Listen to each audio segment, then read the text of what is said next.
You ever look out at your own land and see strangers walking across it like they own the place? That's what happened to me. One morning, I'm sipping coffee, looking out over my pasture, and here come these guys in bright orange vests, jabbing survey poles into the dirt like it's theirs.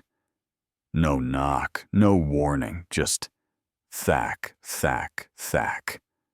One of them's got a clipboard, talks to me like he's reading off a parking ticket. Says they're prepping for a solar enhancement project. I ask him straight up, "Whose land do you think you're on?" He just points at some ribbons and shrugs. "Work order says here." Now I'm standing there, trying not to blow a gasket, because that greenbelt they're pointing at. That's my alfalfa. Been mine for 16 years. Lived on it for 9. Never waved at a soul behind that HOA wall, and liked it that way.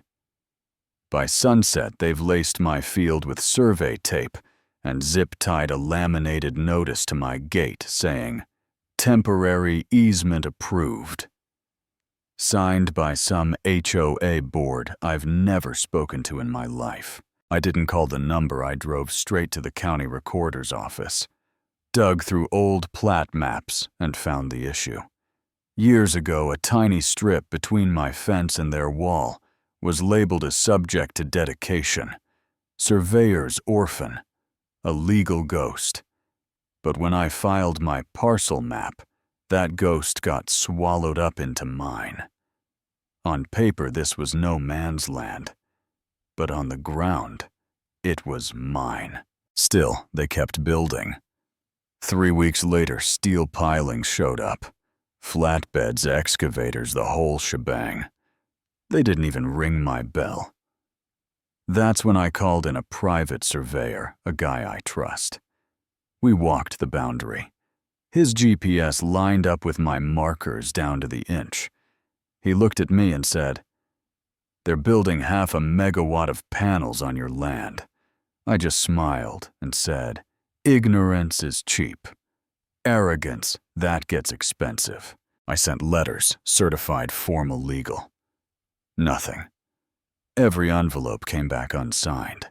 County inspector came out, shook his head, passed it up the chain. His boss came.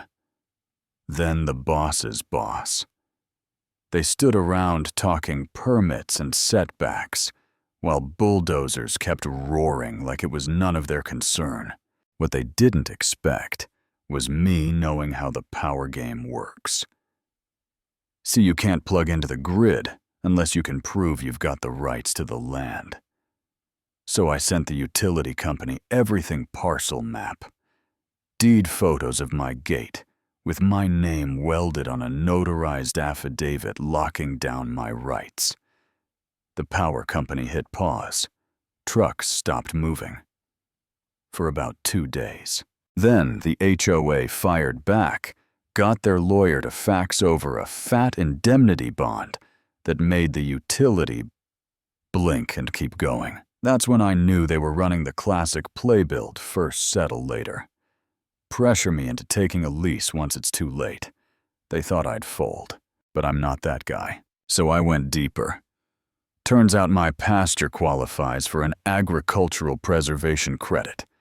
And you can't just turn farmland into industrial zones without jumping through legal hoops. I called the county tax assessor. Investigator shows up, takes notes, starts muttering about rollback taxes and 5-year penalties. Still, steel kept rising. But then the twist.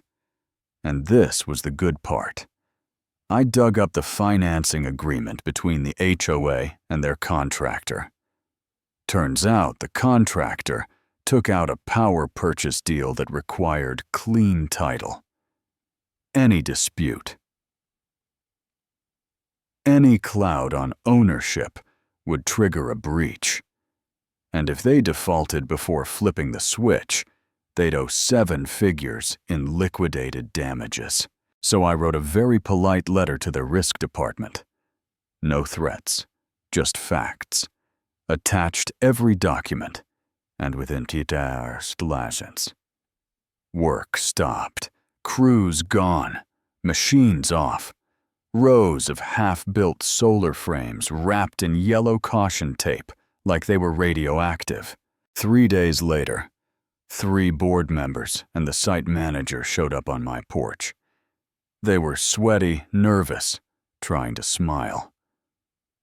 Offered me landscaping upgrades, a lease, even a plaque, calling me an environmental steward. I said, no thank you. Next morning, my phone blew up. Someone leaked HOA documents showing they'd charged every homeowner a special assessment for the solar project. Promised them free electricity resale credits, the whole dream. Now that the project was dead in the water, well, let's just say the neighborhood got loud. They held an emergency meeting, recalled the entire board. A new group came crawling back, offered to buy the trespassed strip. Even threw in an extra acre at triple market value. My lawyer told me to take the deal. I said no. They offered again. I said, rip it out. Negotiations stalled. Then the environmental agency showed up. Apparently, a biologist found owl nests near the site. Protected species. New finds. Every day the panel stood. HOA tried to stall. Contractor pulled out.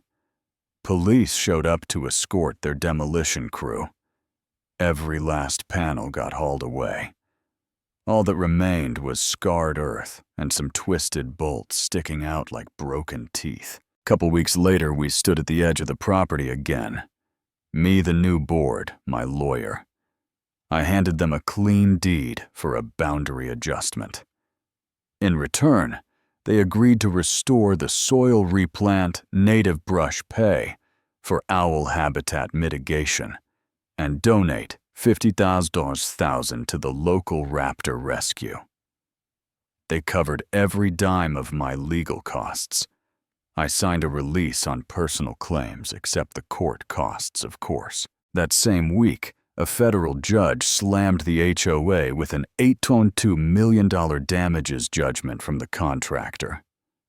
Add on state fines and back taxes, and the HOA was cooked. They filed for Chapter 11. Sold their golf carts, their clubhouse furniture, even the fancy landscaping at the subdivision entrance. I bought that median strip at auction, planted a wooden sign right in the middle of it. Future site of Owl Haven Micro Sanctuary. Now every morning the folks who once ignored me roll past that sign on their way to work. And me, I lean on my gate, breathe in the desert air, and smile. Because they thought they could push me around. But in the end, they walked away. And I'm still standing. Now here's the thing.